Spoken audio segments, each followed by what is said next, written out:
I'm Jackie from Chattervation. Good morning and welcome. Today I want to talk about barriers in life generally and barriers to returning to work.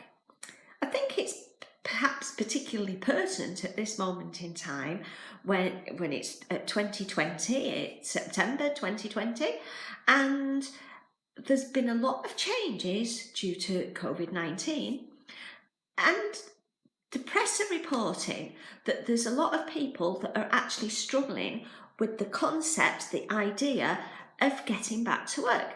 Some people have stayed at work the whole time, key workers, shop workers, delivery people, garbage collectors, home workers, people who've been able to work remotely. So a lot of people have managed to maintain that degree of normality. But then there's a lot of people where it's been a total change for them. And now they're looking at getting back to school and getting back to work and getting back to what might well be our new normality. And as an occupational health case manager over the years, I've definitely found that we all have barriers that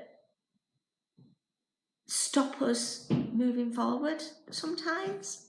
There might be actual barriers, but sometimes they're social or emotional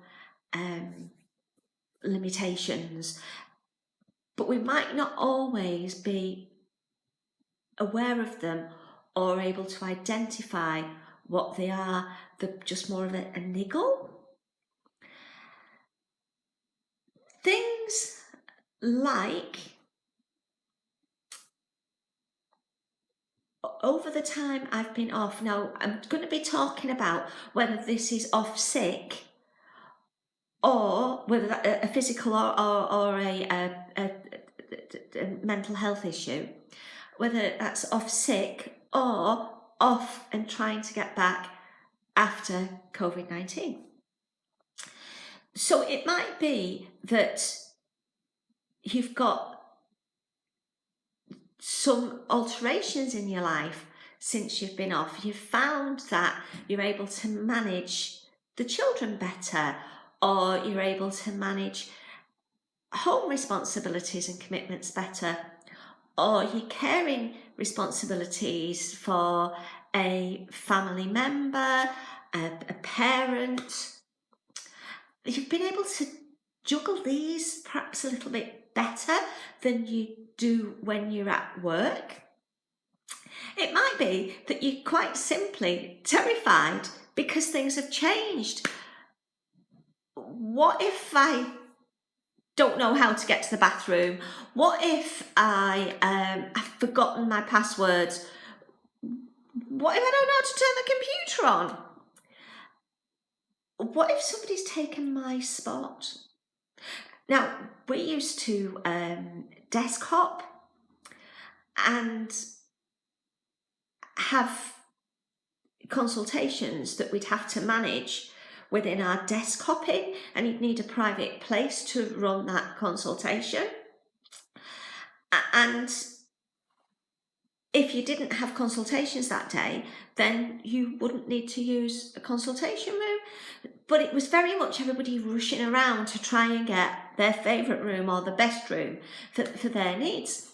So that actually was quite a major factor for quite a lot of us, actually having somewhere to work. And we do, I think we all have a little bit of that's my preferred place. That's where I really want to work. The setup's better, whatever. So it might be that it's quite simply that you're worried about, what if my workspace has gone? And it might have gone. So you might have to adapt to that. Hopefully you've got communications with your manager. Really important, communication. Communication for me is the key to most things. Without communication, we have no idea what's going on, and we start to build stories in our minds, and those stories are often more intense and bigger than the reality could ever be. So we need to have that communication. So managers, have that communication with your workers. Yeah, discuss what needs are and discuss what is possible. Sounds really simple, doesn't it? If it's so simple, why is it not happening? Yeah, I read a piece of research. I can't give the numbers at the moment. I read a piece of research, I think it was from the CIPD, about how few employees actually know what they're going back to after COVID-19. So why is that the case? So that might be the fear, getting back on track, Jackie. So it might be that you're worried about what changes have gone on, worried about your password. You might be worried about how you're going to get to work. You might be thinking,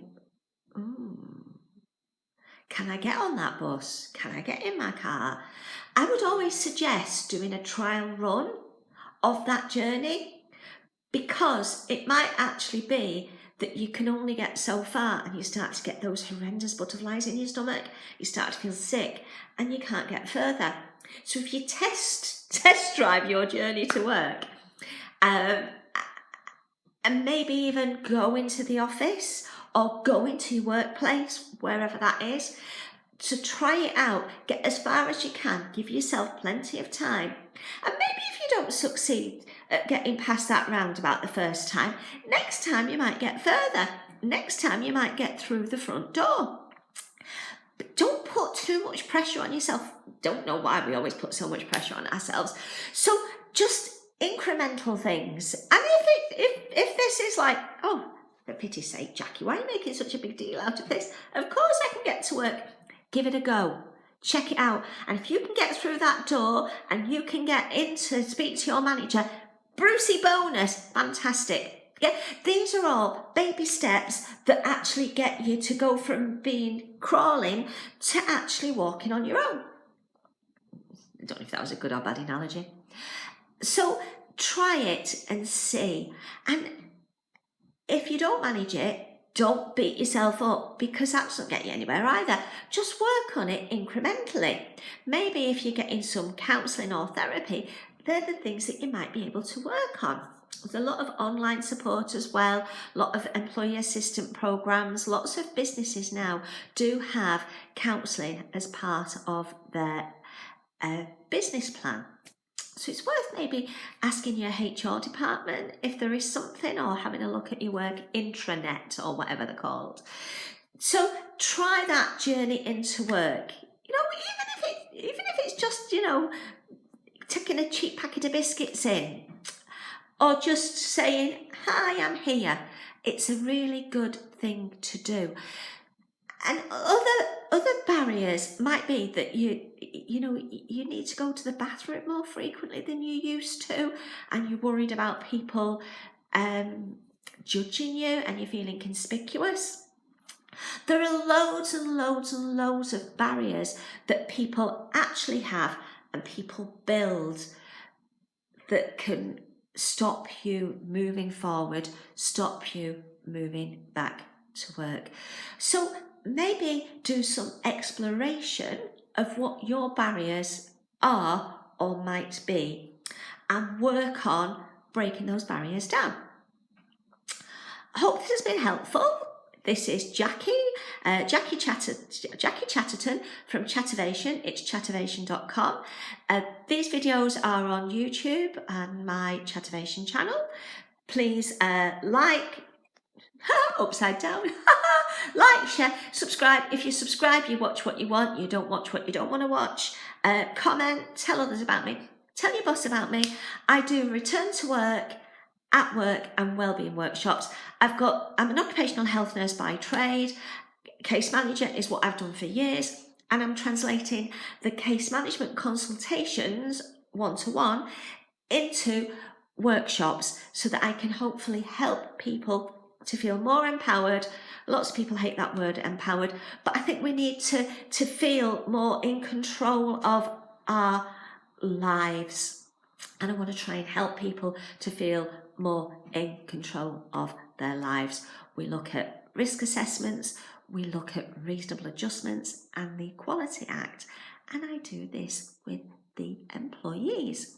Employers, bosses, HR, everybody can come if they want to, but the main focus is the employee, because nobody else does that at this moment in time anyway. Have a fantastic day, chattervation.com. Thanks for your time. Bye. Bye.